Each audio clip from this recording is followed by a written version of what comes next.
For thousands of years, human life moved to a slow and predictable rhythm. The rising sun signaled the beginning of work.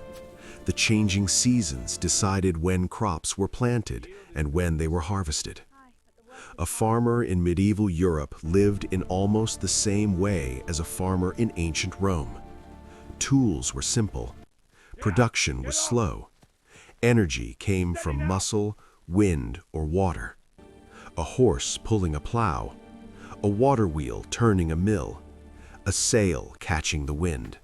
That was the limit of human power. For nearly 10,000 years, civilization advanced at a steady but gradual pace. Then suddenly, everything changed. In the late 18th century, something extraordinary began to happen in a small island nation in the North Atlantic. In the coal-rich landscape of Great Britain, humanity discovered how to unlock a new kind of power buried deep beneath the earth for millions of years: coal. And with it came machines that could work endlessly, tirelessly, and faster than any human being. This moment in history became known as the Industrial Revolution. Beginning around 1760, it marked the transition from a world of handmade goods to a world powered by machines. It was not simply a technological change. It was a transformation that reshaped economies, cities, societies, and ultimately the entire planet. But one question remains: why did this revolution begin in Britain? By the mid-18th century, Britain had already become one of the most powerful trading nations on Earth. Its ships connected markets across the globe, from the Caribbean to North America and the Indian subcontinent. Merchants were wealthy, investors were ambitious, and innovation was encouraged rather than feared. But Britain possessed something even more valuable: coal. Massive underground reserves of it. This single resource would become the fuel of a new age. Yet coal alone was not enough. Historians often point to 5 major factors that allowed Britain to industrialize faster than any other nation. The first was agricultural innovation.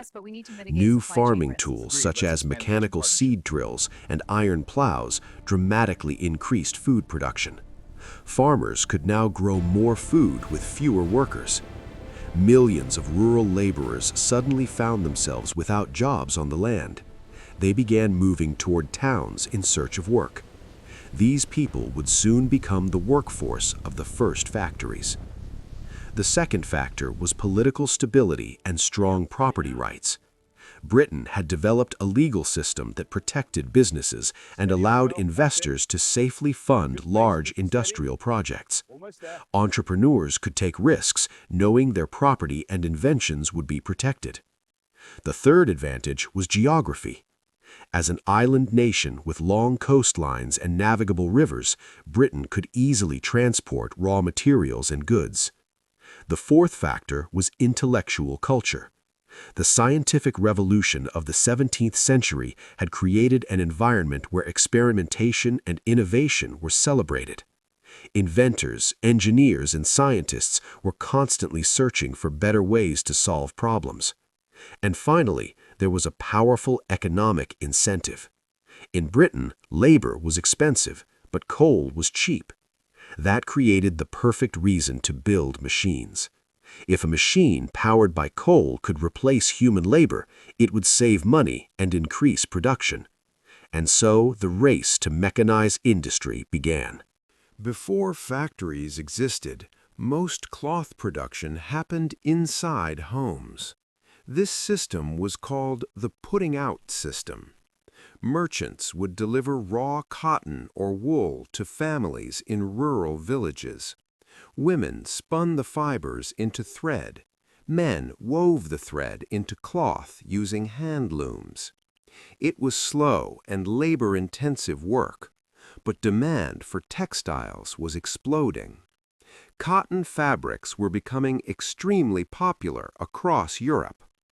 At the time, however, Britain faced serious competition from India, Indian artisans produced incredibly fine cotton fabrics that were cheaper and higher quality than anything made in Europe. British manufacturers struggled to compete. Instead of accepting defeat, they chose innovation. If British workers could not beat Indian textiles by hand, they would beat them with machines. The first breakthrough arrived in 1733. An inventor named John Kay introduced the Flying Shuttle. This device allowed a single weaver to produce cloth twice as fast as before. But the invention created a new problem. Weavers could now produce fabric faster than spinners could produce thread. Suddenly, there was a shortage of yarn. For decades, this imbalance slowed production. Then, in the 1760s, James Hargreaves invented the spinning jenny. This simple machine allowed one worker to spin multiple threads at the same time. Production increased dramatically. But the true turning point came with Richard Arkwright. Arkwright developed the water frame, a much larger spinning machine powered by water. It was too large to operate inside a home. Instead, it required a dedicated building built beside a river. For the first time, production moved out of cottages and into centralized workplaces. The factory had been born. Soon after, Samuel Crompton combined the strengths of earlier machines to create the spinning mule, capable of producing thread stronger and finer than anything made by hand. The results were astonishing. In 1750, Britain imported around 2.5 million pounds of raw cotton. By 1850, that number had exploded to hundreds of millions of pounds. The city of Manchester became the center of global cotton production. Factories covered the landscape. Thousands of machines spun thread day and night. The city earned a new nickname, Cottonopolis. But this industrial success came with a heavy cost. British machines were so productive that they eventually destroyed traditional textile industries across parts of the world, including India. Millions of artisans lost their livelihoods. While textile factories were transforming manufacturing above ground, another revolution was happening underground. Coal mines were expanding deeper into the earth, but miners faced a serious obstacle. Water constantly flooded the mines. Traditional pumps were not powerful enough to remove it. The solution came in the form of a machine that would change the world: the steam engine. In the early 18th century, Thomas Newcomen created the first practical steam-powered pumping engine. These machines were enormous and inefficient, but they worked. They allowed miners to pump water out of deep shafts and extract more coal. Then came a brilliant Scottish inventor, James Watt. Watt realized that Newcomen's engine wasted enormous amounts of energy by repeatedly heating and cooling the same cylinder. His solution was revolutionary. He designed an engine with a separate condenser, dramatically improving efficiency. With the support of his business partner, Matthew Boulton, Watt's engines began spreading across Britain. These improved steam engines could now power factory machines directly. For the first time in history, factories no longer needed to be built near rivers. They could be built anywhere. Steam power became the beating heart of industrial civilization. It drove factory machines, powered blast furnaces, hammered iron, and eventually moved trains and ships. Human civilization had discovered a new form of mechanical labor, an invisible army of machines. As factories multiplied, demand for stronger materials grew. Iron production expanded rapidly. For centuries, iron had been smelted using charcoal, which required enormous amounts of wood. This limited production. But new techniques allowed iron to be smelted using coke, a purified form of coal. This allowed blast furnaces to become larger and more efficient. Iron became cheaper and widely available. Soon it was used to build bridges, machinery, and railways. One famous symbol of this new age was the Iron Bridge, constructed in 1779. It was the first large structure made entirely from cast iron. It proved that a new industrial material had arrived. Factories needed workers. Workers needed housing. And so cities began growing at a pace the world had never seen before. In 1800, only about 3% of the global population lived in cities. Within a century, that number rose dramatically. Rural families moved into industrial towns, hoping for steady wages. Cities like Manchester exploded in population. But this growth was chaotic and unplanned. Overcrowded slums appeared almost overnight. Families lived in tiny rooms without clean water or sanitation. Polluted rivers carried industrial waste and sewage. Diseases like cholera and typhoid spread rapidly. In some districts, life expectancy fell drastically. Many children never lived past the age of 5. Progress had created wealth, but it had also created suffering. Industrial factories introduced a completely new way of working. Before industrialization, work followed natural rhythms. Farmers worked with daylight and seasons.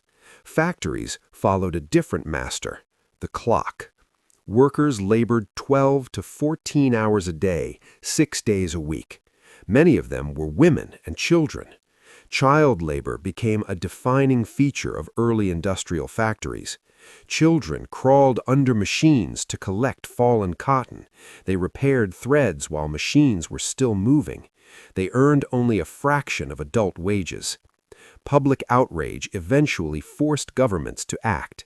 A series of laws known as the Factory Acts slowly limited child labor and reduced working hours. Despite the hardships faced by workers, the Industrial Revolution also created a new social group, the middle class. Business owners, engineers, managers, and clerks began to enjoy comfortable lives. They bought new consumer goods, tea, sugar, coffee, fine pottery, furniture, and clothing.